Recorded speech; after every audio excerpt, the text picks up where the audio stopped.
মনে হয় যে মালয়েশিয়াতে সব থেকে বেশি যেই ডিস্ট্রিক্টের লোক ধরে সেটা হলো জোহর বারু। এই মুহূর্তে যেখানে আছি আমি সেটা হলো মাকামা ম্যাজিস্ট্রেট পন্তিয়ান কোর্টে। এবং আপনাকে যদি পন্তিয়ান কোর্টের একটু দৃশ্যটা দেখাই, যে দুইটা লরি চলে গেছে, এখানে একটা লরি, ওই জায়গায় দুইটা দুইটা বাস দেখেন ইমিগ্রেশনের। ওকে, ওই জায়গায় বাস বাস ওদিকে আরো দুইটা আছে।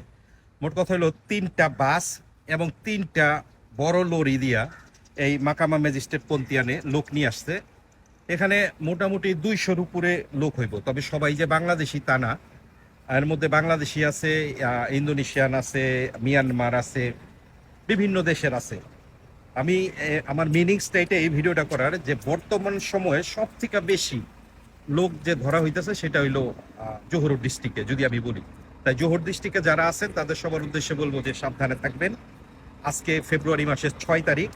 আমি যদি আমার ঘড়ির দিকে বলি, এখন এই মুহূর্তে 2টা বাজে। এতক্ষণ এখানে পাশে যে তামান ছিল সেখানে ছিলাম, এখন কোর্টে যাব, কারণ কোর্টে একটা কেস আছে যেটা এখনো রায় হয় নাই। আমরা অপেক্ষা করতেছি এবং আমার মতো অনেকেই বাংলাদেশিও আছে বেশ কিছু, যারা এই কোর্টের ভিতরে অপেক্ষা করতেছে। ভালো থাকবেন, আসসালামু আলাইকুম। সামনে যদি দেখেন মোটামুটি 200-র উপরে লোক ধরছে এই ভিতরে হইলো। এরা সবাই যারা সামনে দেখতেছেন এরা সবাই অপেক্ষা করতেছে এদের লোকজনের জন্য। সামনে যদি 2জন বাংলাদেশি আছে।